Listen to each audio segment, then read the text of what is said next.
A Bíblia nos ensina que Deus é Espírito eterno.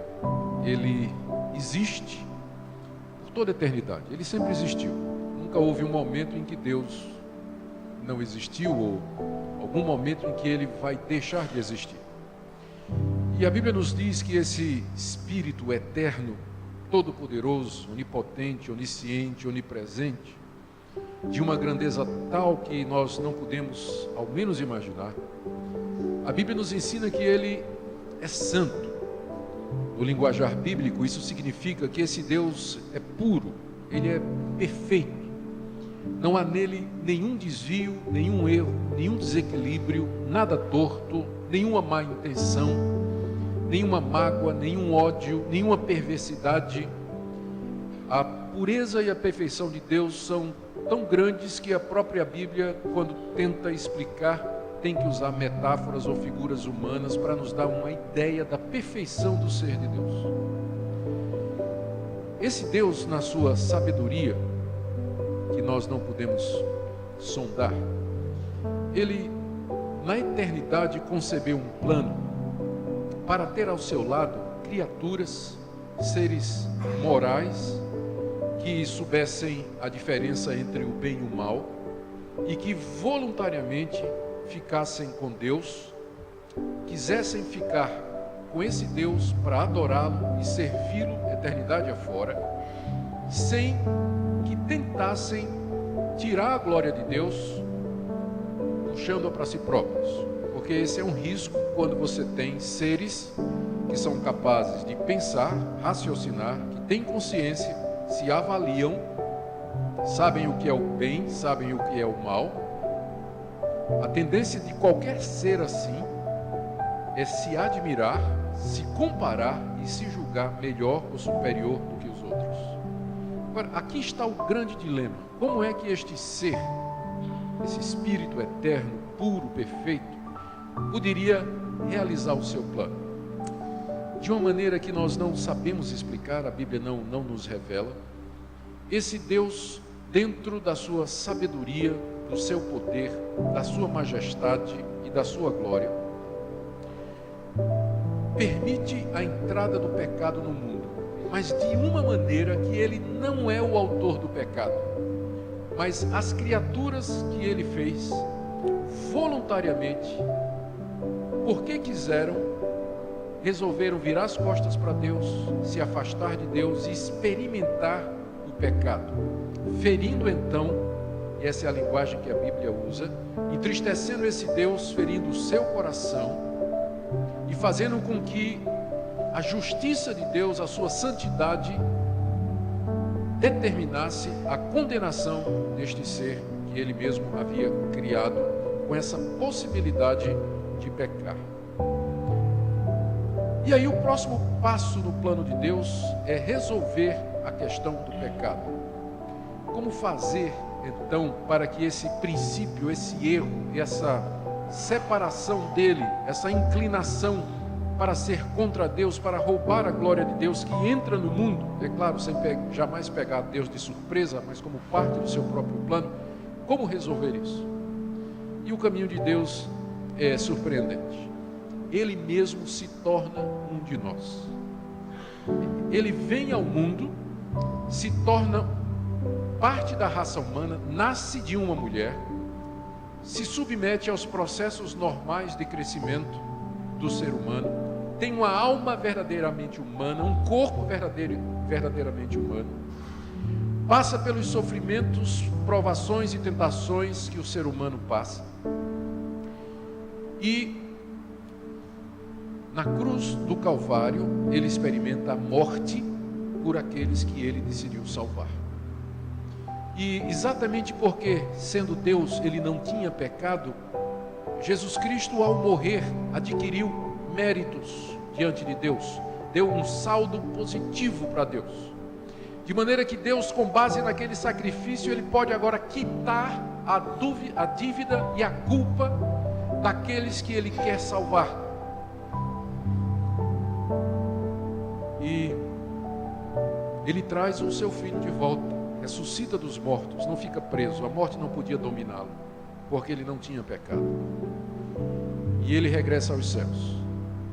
E essa história toda, esse drama cósmico, ele passou por várias etapas na história da humanidade. Desde o começo, quando Deus criou o primeiro casal, lá no Jardim do Éden, Deus já estava mostrando qual era o seu plano, a partir do momento em que ele declara no jardim que um dia viria alguém da descendência da mulher para esmagar a cabeça de Satanás, a cabeça da serpente.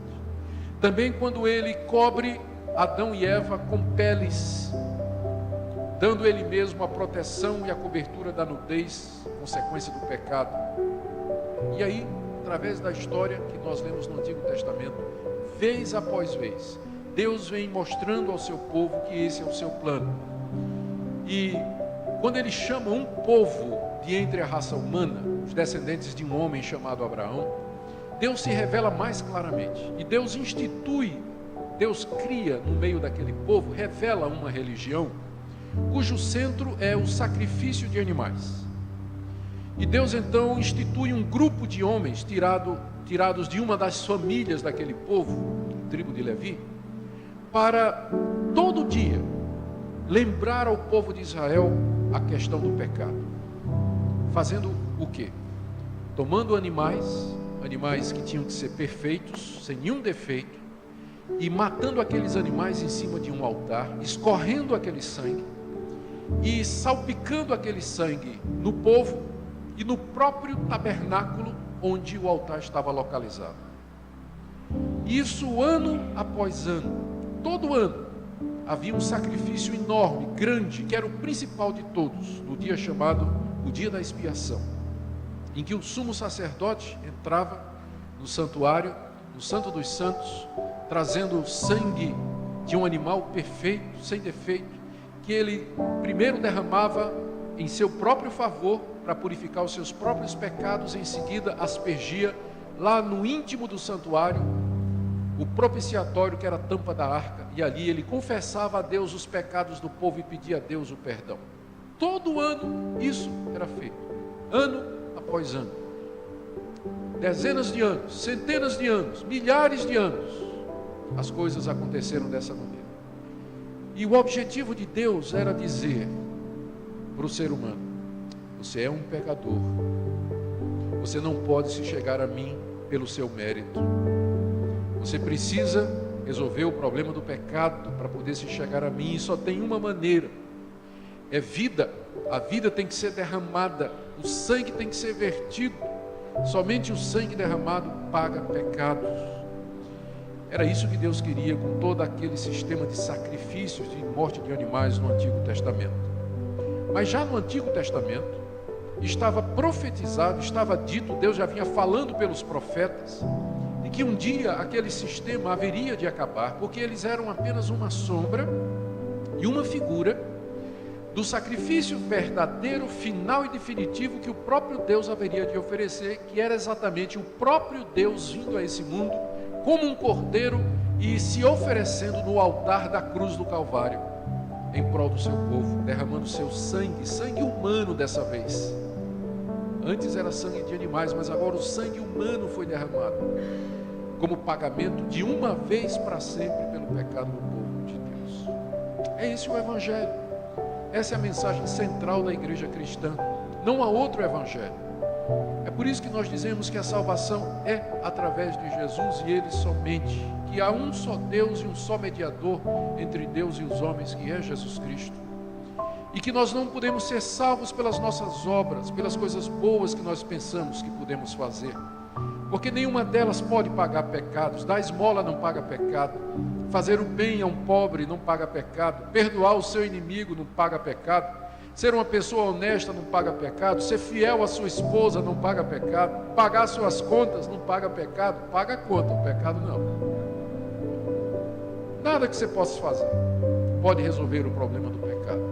Por isso, todo esse drama cósmico, celestial, que esse Deus eterno, imutável, infinitamente santo, justo e bom, arquitetou desde tempos imemoriais, lá na eternidade. E é para a consumação disso que a história caminha. Estamos caminhando para o fim desse drama da história do mundo como nós o conhecemos, quando o nosso Salvador vier para consumar aquilo que Ele começou, para reunir-nos e nos livrarmos definitivamente da presença do pecado. Essa foi a mensagem que foi pregada pelos apóstolos de Jesus Cristo, desde o início da igreja cristã. É a mesma mensagem que nós pregamos 2000 anos depois.